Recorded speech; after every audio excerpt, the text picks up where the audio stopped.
नमस्कार. भारतातल्या महिलांची कहाणी खरं तर खूपच रंजक आहे. म्हणजे एकाच वेळी आपल्याला दोन अगदी विरुद्ध चित्र दिसतात.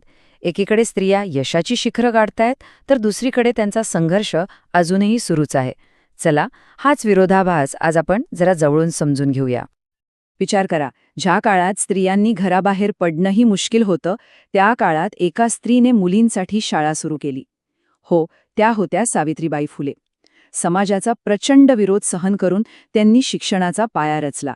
आज करोडो मुली जे शिक्षण घेतायत ना, त्याची सुरुवात त्यांच्या त्या एका धाडसी पावलामुळे झाली.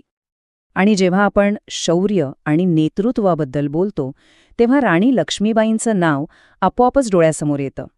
त्यांनी फक्त इंग्रजांशी लढाच नाही दिला, तर हे पण सिद्ध केलं की एक स्त्री किती उत्तम शासक आणि योद्धा असू शकते.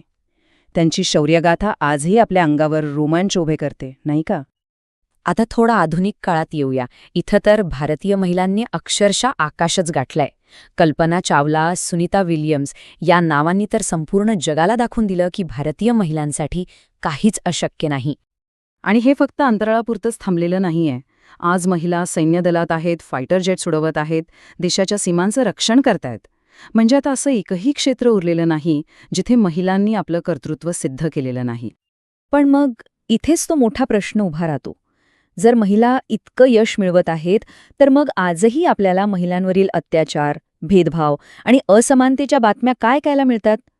हाच तो विरोधाभास आहे जो आपल्याला विचार करायला भाग पाडतो. चला, याच प्रश्नाचं उत्तर शोधूया.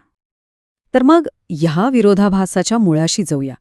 या भागात आपण हे यश आणि संघर्ष ही दोन वेगवेगळी चित्र एकाच वेळी कशी अस्तित्वात आहेत ते पाहणार आहोत.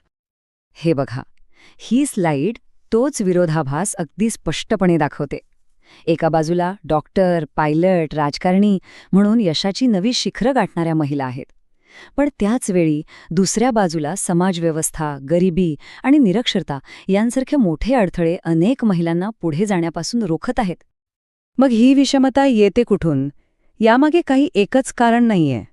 समाजात खोलवर रुजलेल्या रूढी, परंपरा, संधी हिरावून घेणारी गरिबी आणि शिक्षणाचा अभाव या सगळ्या गोष्टींचं एक गुंतागुंतीचं जाळं आहे. आणि लक्षात घ्या, हे घटक फक्त महिलांनाच नाही तर संपूर्ण देशाच्या प्रगतीला मागे खेचतात.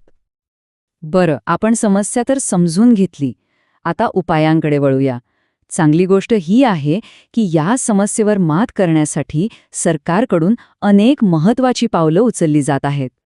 सरकारची ही जी रणनीती आहे ना, ती मुख्यत्वे 3 स्तंभांवर उभी आहे. पहिला, संस्थात्मक पाठिंबा, म्हणजे महिलांना मदत करण्यासाठी संस्था उभ्या करणं. दुसरा, कायदेशीर संरक्षण, म्हणजे त्यांना हिंसा आणि भेदभावापासून वाचवणारे कायदे बनवणं. आणि तिसरा, राजकीय प्रतिनिधित्व, म्हणजे देशाच्या निर्णय प्रक्रियेत त्यांचा सहभाग वाढवणं. पहिल्या स्तंभाबद्दल बोलायचं झालं तर सरकारने अनेक संस्था उभ्या केल्या आहेत. उदाहरणार्थ सखी वन स्टॉप सेंटर.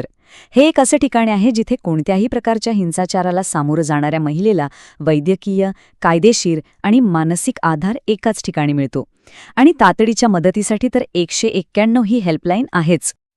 आता दुसरा स्तंभ म्हणजे कायदेशीर संरक्षण.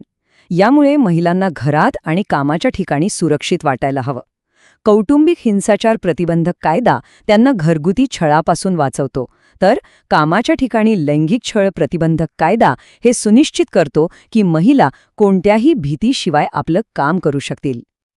आणि तिसरा आणि सगळ्यात महत्त्वाचा स्तंभ म्हणजे राजकीय प्रतिनिधित्व.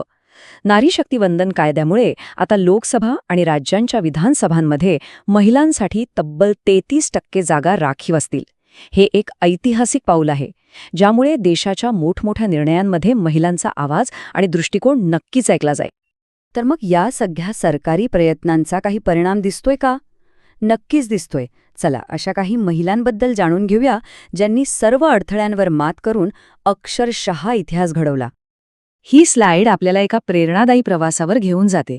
1989 मध्ये न्यायमूर्ती फातिमा बीवी सर्वोच्च न्यायालयाच्या पहिल्या महिला न्यायाधीश बनल्या. त्यानंतर 1990 मध्ये श्रीमती V.S. रमादेवी पहिल्या महिला मुख्य निवडणूक आयुक्त झाल्या. आणि 2007 मध्ये श्रीमती प्रतिभा पाटील यांनी तर देशाचं सर्वोच्च पद म्हणजे राष्ट्रपती पद भूषवलं. या महिला लाखो लोकांसाठी खऱ्या अर्थाने प्रेरणास्थान आहेत. आणि देशाच्या पहिल्या महिला पंतप्रधान इंदिरा गांधी यांना तर आपण विसरूच शकत नाही. त्यांनी केवळ देशाचं समर्थपणे नेतृत्वच केलं नाही, तर हेही दाखवून दिलं की एक महिला देशाचं सर्वोच्च राजकीय पद किती यशस्वीपणे सांभाळू शकते. ही तर फक्त काही निवडक उदाहरणं झाली. यांशिवाय अनेक महिलांनी राज्यपाल, मुख्यमंत्री, परदेशी राजदूत अशी अनेक महत्त्वाची पदं सांभाळली आहेत. सरोजिनी नायडू यांच्यापासून ते सुषमा स्वराज यांच्यापर्यंत या सगळ्या महिलांनी हे सिद्ध केलं आहे की त्या कोणत्याही भूमिकेत सर्वोत्तम कामगिरी करू शकतात. तर आपण पाहिलं की भारतीय महिलांनी एक खूप मोठा पल्ला गाठला आहे. सरकारनेही अनेक कायदे केले, योजना आणल्या, पण प्रवास इथेच संपतो का? की खरं आव्हान तर आता पुढे आहे. कायदे आणि राजकीय संधी तर निर्माण झाल्या आहेत, पण खरा प्रश्न हा आहे की या सक्षमीकरणाचा फायदा देशातल्या प्रत्येक महिलेपर्यंत, अगदी गावातल्या गरीब घरातल्या महिलेपर्यंत कसा पोहोचेल, हे आपण कसं सुनिश्चित करणार? हे फक्त सरकारचं काम नाही, यावर आपल्या सगळ्यांनाच विचार करण्याची गरज आहे. याबद्दल आपलं काय मत आहे?